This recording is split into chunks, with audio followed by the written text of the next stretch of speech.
نيجي لأول قاعدة يا شباب، ألا وهي الدواء الصحيح.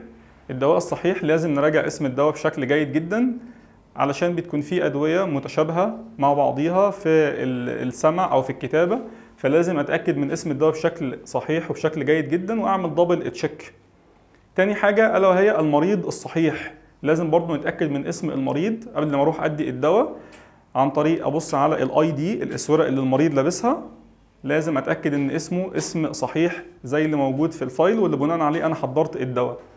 تالت قاعدة ألا وهي الوقت الصحيح، لازم أتأكد إن أنا رايح أدي الدواء في الوقت الصح، تمام. وطبعا أكيد لازم نكون عارفين المواعيد بتاعة إعطاء الدواء على حسب البوليسي، على حسب سياسة المستشفى، وأكون عارف يعني إيه AM يعني صباحا وBM يعني مساء.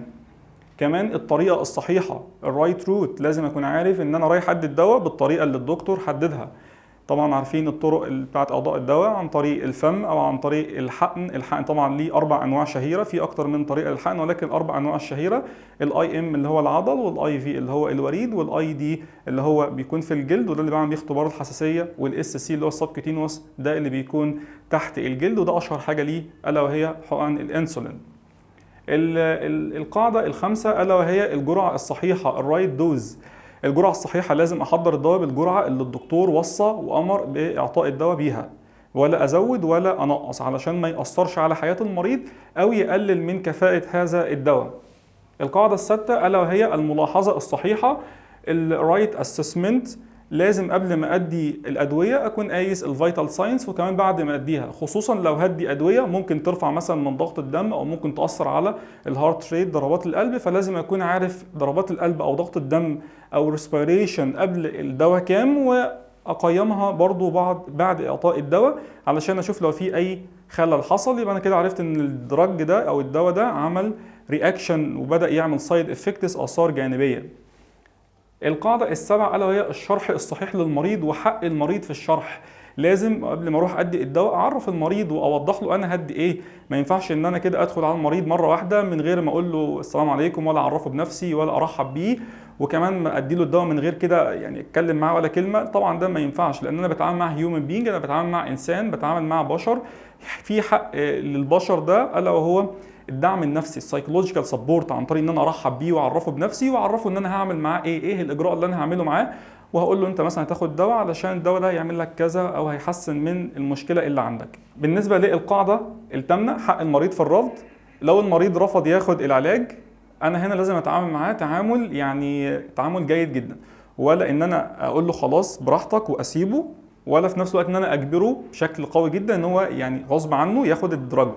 لا، انا هنا احاول اقنعه، اوضح له مثلا لو ما خدش الدواء هيكون في مشكله ممكن تترتب على كده. كمان ممكن نستعين بالدكتور، ونستعين كمان بحد من الريلاتيفز، حد من اقاربه ممكن يساعدونا في النقطه ديت، تمام. لو بقى رفض بعد كل المحاولات ديت، طبعا بنعمل اقرار بيمضي عليه وبنعرف اهله ان المريض رفض ياخد العلاج. القاعده التاسعه التقييم الصحيح، وده بيبقى لو مثلا في اي موانع لاعطاء الدواء، يعني مثلا دواء مثلا زي الانسولين، الدكتور مثلا كان موصي ان انا ادي 20 يونت 20 وحده، ولكن قبل مثلا ما ادي انا قست طبقا للاسسمنت اللي عملناه اللي قلنا عليه قبل كده. انا رحت قبل ما ادي انا قست، لقيت مثلا ان الجلوكوز الرقم بتاعه مثلا وزن نورمال يعني بشكل جيد جدا، مثلا طالع 100 110، فانا هنا لازم اعرف الدكتور ان الجلوكوز مثلا 100 110 والحاله مكتوب لها 20 وحده 25 وحده، ادي ولا اقلل الجرعه؟ طبعا على حسب اوامر الطبيب. ده اسمه تقييم، انا كده قيمت الحاله، تمام. اخر قاعده من ال10 قواعد الا وهي التسجيل الصحيح، الرايت دوكيومنتيشن. دي حاجه مهمه جدا جدا، ان انا لازم اسجل علشان ده ليجل، ده حاجه قانونيه، تمام. ما ينفعش ان انا ادي الدواء من غير ما اسجل، ولا ينفع ان انا اسجل قبل ما ادي الدواء. انا بعد ما اديت الدواء للمريض اروح مسجل في الملف بتاع المريض واوقع باسمي بشكل واضح. ننتقل بعد كده إلى نقطة تانية ألا وهي القواعد العامة والأساسية عند إعطاء الدواء. طبعا من الحاجات الأساسية قبل أي إجراء وبعد أي إجراء ألا وهي الهاند ووشنج، غسيل الأيدي. طبعا أكون غاسل إيدي ولابس جلوفز ومحضر الأدوية. طبعا هعمل أسسمنت للدواء، حسيت مثلا إن في دواء موجود معايا، الدواء ده لونه متغير، ريحته متغيرة، شكله متغير، محتوياته أكيد طبعا مش هديه. أراجع طبعا على الإكسباير ديت، تاريخ الصلاحية. لازم طبعا اكون عارف الرايت دوز، الجرعه الصحيحه اللي الدكتور محددها. لو مثلا حصل اي خطأ طبعا لازم نبلغ، ما ينفعش ان انا اسكت.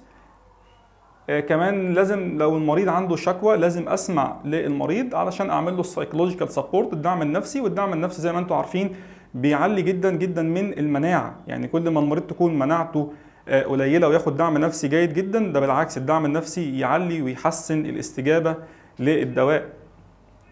كمان لازم نحافظ على البرايفسي، خصوصيه المريض. لازم اشد الكرفان، الستاره، تمام. ما ينفعش ان انا ادي الدواء كده بشكل يعني ان بابليك كده بشكل عام للمريض، حتى لو هياخد حاجه يعني اورالي، يعني حاجه عن طريق البلع، لازم احافظ على خصوصيه المريض. من الافضل ان انا المريض اشربه كميه ميه قليله بعد اعطاء الدواء، ما ادلوش كميه ميه كتيره علشان يبقى الكونسنتريشن، التركيز بتاع الدواء جيد عند حدوث عمليه الامتصاص ليه من الامعاء. طبعا زي ما قلنا بتعامل بجلوفز، مش بلمس اي حاجه خالص بايدي، كل حاجه لابس ليها جلوفز. نيجي بقى لنقطه مهمه جدا الا وهي العوامل المؤثره على فعاليه الدواء. في كده فاكتورز، مجموعه من العوامل، هذه العوامل بتعلي من كفاءه الدواء او ممكن تقلل من كفاءه الدواء، او يجب ان الدكتور وهو بيحدد الدواء وبيحدد الجرعه وبيحدد الطريقه لازم يحطها في اعتباره. واول عامل من هذه العوامل الا وهو العمر، الايدج بتاع المريض. لازم الدكتور بيحدد طبقا للعمر اللي قدامه، هل الدواء ده مسموح في العمر ده ولا مش مسموح، طب الطريقه دي تنفع مع العمر ده ولا ما تنفعش. مثلا طريقه زي طريقه البلع، طريقه البلع مثلا ما ينفعش ان انا اكتب تابلتس او كبسولز لطفل صغير لسه رضيع، اكيد طبعا مش هيعرف يبلع التابلت او الكبسولز ديت. ممكن نكتب له دروبس، بتكون ادويه بالقطرات، او ممكن تكون عن طريق الانجكشنز، طرق الحقن المختلفه. كمان وزن المريض، ودي حاجه مهمه جدا خصوصا في الاطفال وكبار السن، ان انا لما احدد الدوز طبعا الدكتور هو اللي بيحدد، لما بيجي يحدد الدوز بيحدد طبقا لوزن المريض، لازم يراعي موضوع الوزن جدا جدا. وعشان كده هنلاقي ان في عيادات الاطفال الدكتور بيكون عنده الميزان وبيوزن الطفل وبناء عليه بيحدد الجرعه الموصى بها. كمان تناول الدواء لفتره طويله، دي حاجه مهمه جدا لازم نحطها في الاعتبار، لان بيحصل حاجه اسمها التوليرانس. التوليرانس يعني الجسم بيبدا يتعود على الدواء وبيتعود على الكميه، فبيجي بعد وقت ما بيكونش ليه اي استجابه، فبيحتاج ان احنا يا نعلي الجرعه يا اما ممكن اغير الدواء خالص وناخد دواء تاني بحيث ان الجسم يبدا يستجيب ليه بشكل جيد جدا.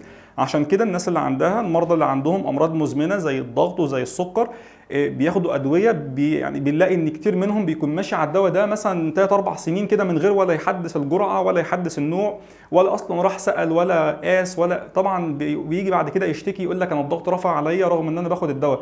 ما انت حضرتك ما عملتش الريجولار تشيك اب، ما رحتش وعملت المتابعه الدوريه اللي المفروض تتعمل. كمان طريقه اعطاء الدواء وطريقه ادخال الدواء لازم برضه احطها في الاعتبار، من العوامل المؤثره جدا. يعني مثلا مريض جاي في الامرجنسي او في الاي ار، وحده الطوارئ، هذا المريض مثلا عمل حادثه، عنده الام جامده جدا، المريض ده محتاج تدخل سريع عن طريق الوريد، ما ينفعش ان انا اتعامل معاه عن طريق مثلا دواء عن طريق البلع، لازم اديله اركب له الكانولا وابدا ادي فيها المسكنات اللازمه. مثلا مريض عنده مشكله ومثلا وعنده فوميتنج وعنده مثلا جاستريك ألسر، عنده مشاكل في فم المعده وعنده التهابات في فم المعده وبيعاني من فوميتنج شديد، قيء شديد، المريض ده مش هينفع ان انا اديله دواء واعالجه اصلا عن طريق دواء بيتاخد عن طريق البلع، يعني لانه اصلا اللي قد يكون اللي سبب له البيبتيك ألسر او قرحه المعده ممكن يكون الادويه اللي بتتاخد عن طريق البلع. فيعني لوجيكالي كده مش هعالج الحاجه اللي كانت عن طريق البلع بحاجه اصلا تتبلع تاني. كمان القدره على التحمل، دي برضه نقطه مهمه جدا لازم نراعيها. المريض ده مثلا هل النوع ده من العلاج او الطريقه ديت يقدر يتحملها ولا لا. كمان جنس المريض، الجندر بتاعه بيفرق جدا برضه، يعني في بعض الادويه ممكن تاثر مثلا على هرمونز معينه للميل او الفيميل، لازم الدكتور يحطها في الاعتبار، ولو خلاص لابد منها ممكن يعرف المريض ويديله هيلث اديوكيشن، نصائح، او يديله كده بروموشن، توعيه ان مثلا الدواء ده ممكن ياثر عليه في ايه عشان المريض يعني يبقى متقبل الموضوع. كمان الحالة الجسمانية من الحاجات المهمة جدا، يعني مثلا مريض عنده مثلا مشكلة مثلا في العمود الفقري، عنده كسور، عنده حروق، فيعني المشكلات اللي زي كده الحركة فيها بتكون بحساب، فمثلا ما اجيش ان انا اصمم ان انا اديله حقنة اي ام باتوك، يعني فلا، ممكن نغير مثلا المكان، اغير الطريقة خالص بحيث ان انا اراعي الحالة الجسمانية بتاعة المريض ده.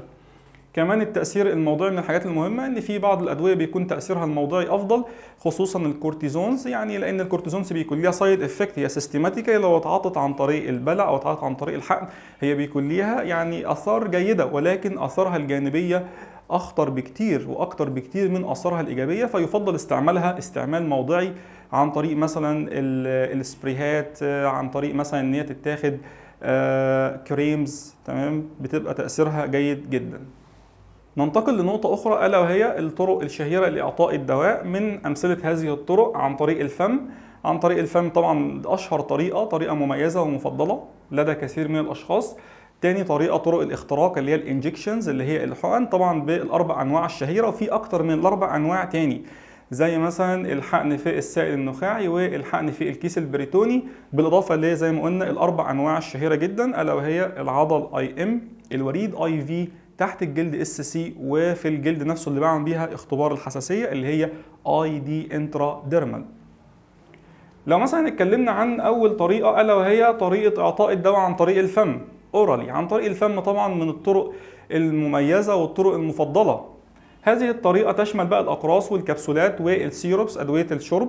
هذه الأدوية طبعا ليها مختلف الأنواع متواجدة من الأدوية، ممكن تتاخد عن طريقة الأورالي أو طريقة الفم.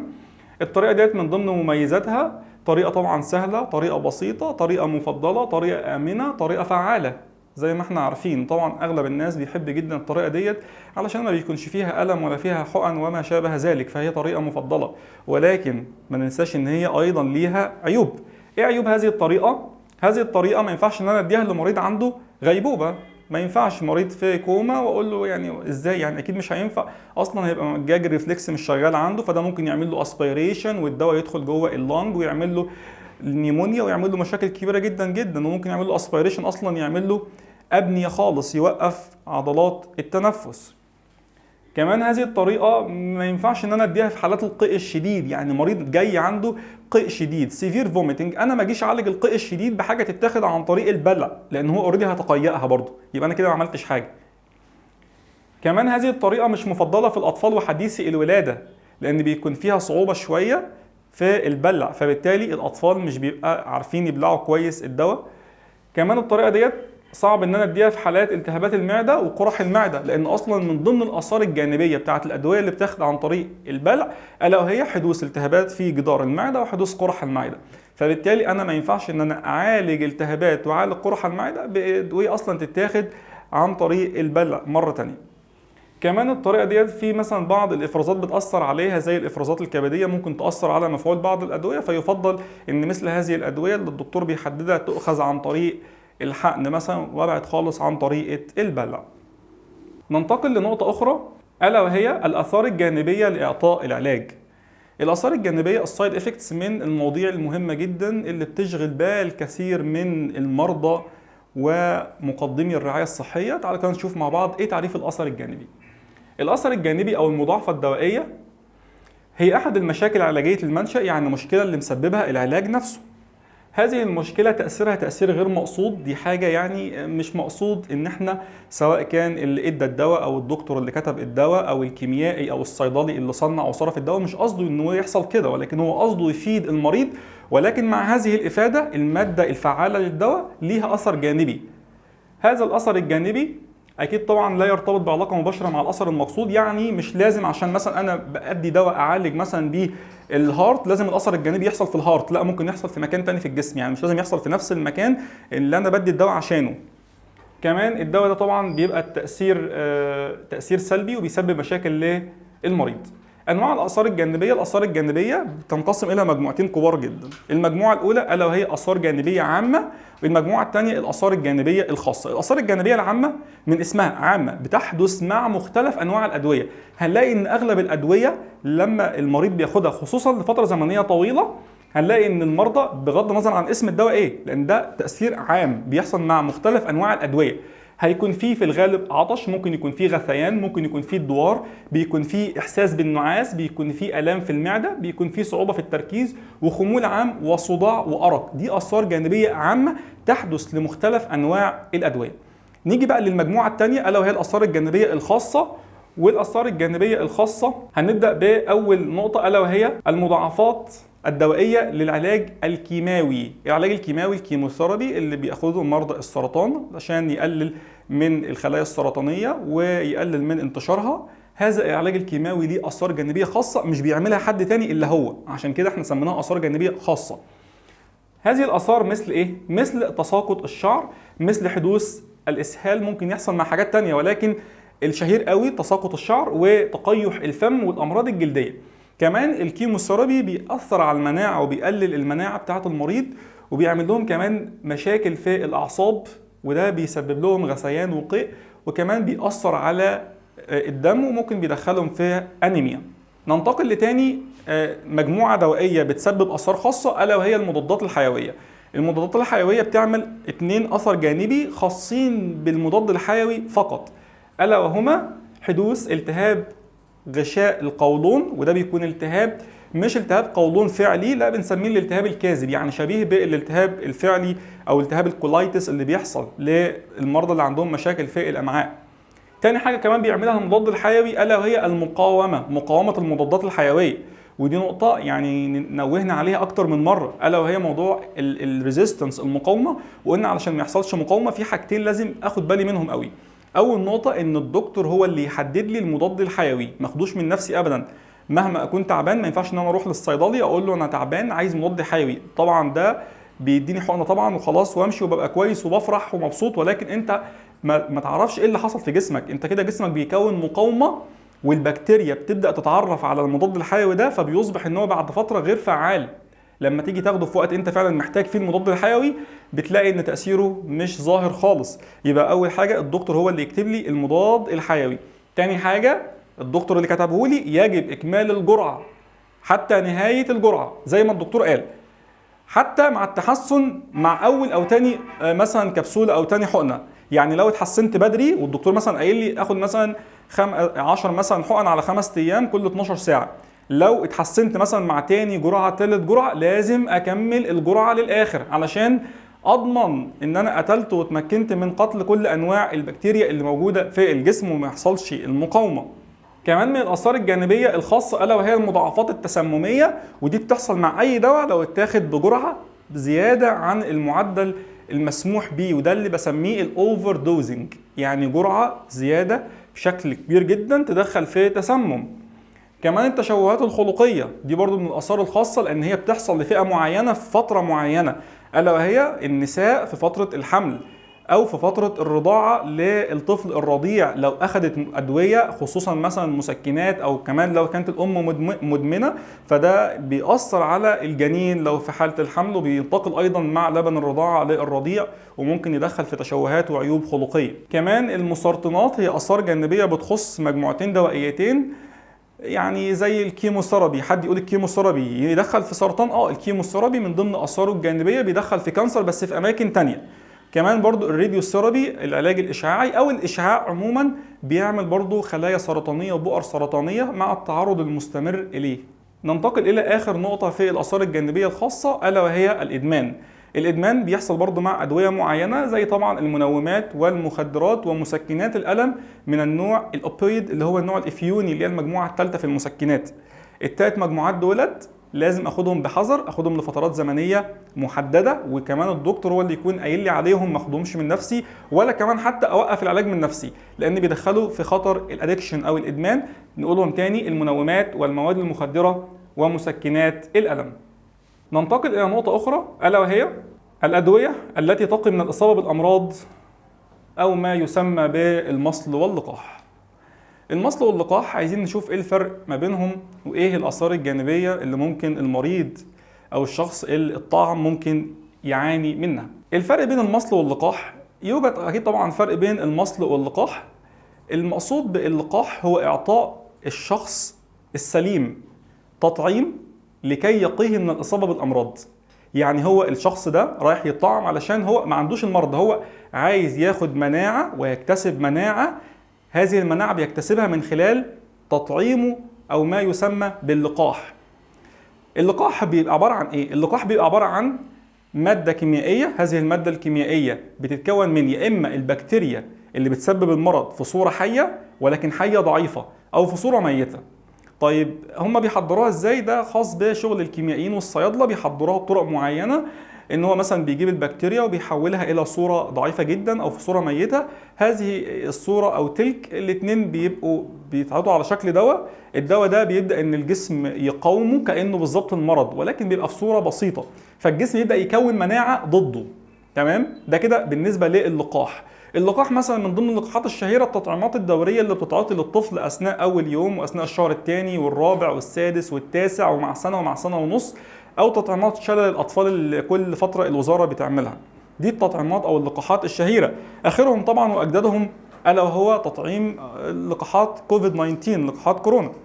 كمان برضو من ضمن التطعيمات الشهيره اللي ممكن اي حد يعني ياخدها، تمام، الا لو في موانع لكده، الا وهو لقاح الانفلونزا الموسميه. ده برضو من الحاجات الكويسه جدا اللي تقي من الاصابه بالانفلونزا الموسميه.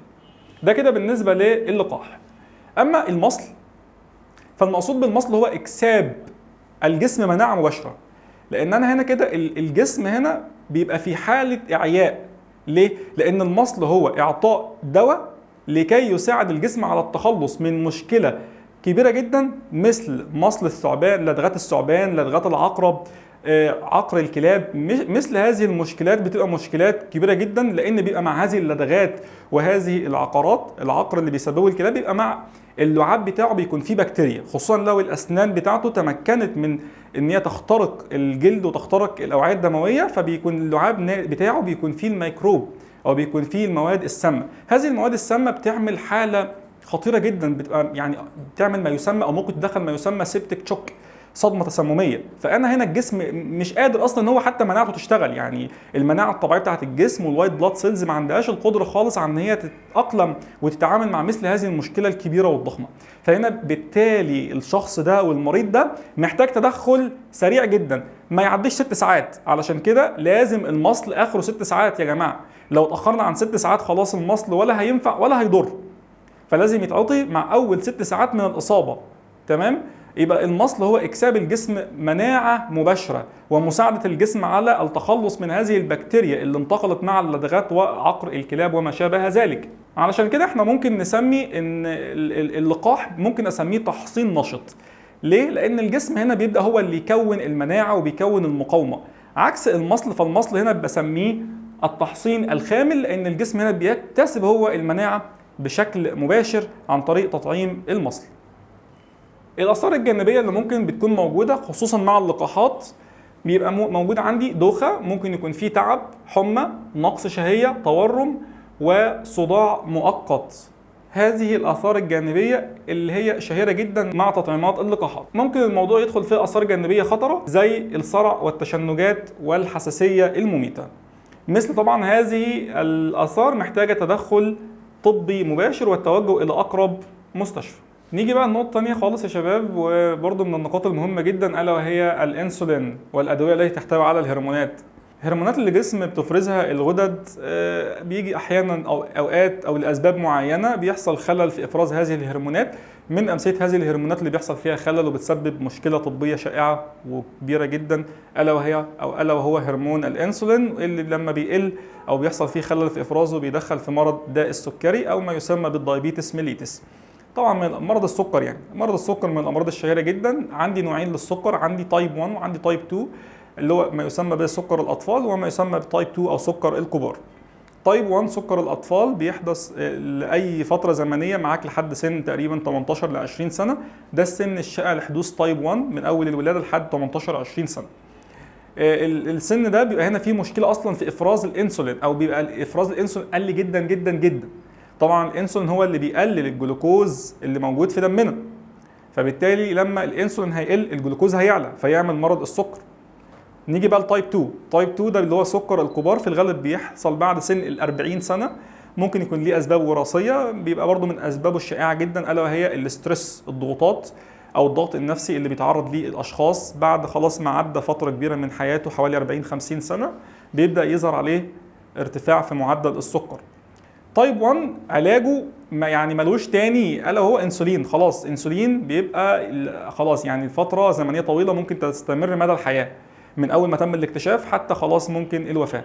اما بالنسبه لتايب 2 فالدكتور هنا ما بيبداش بانسولين على طول، ممكن بيبدا يجرب معاه ادويه السكر اللي بتتاخد عن طريق البلع، الا لو لم تحدث استجابه، فبالتالي الدكتور يبدا يدخل في الانسولين ويكتب له جرعات انسولين.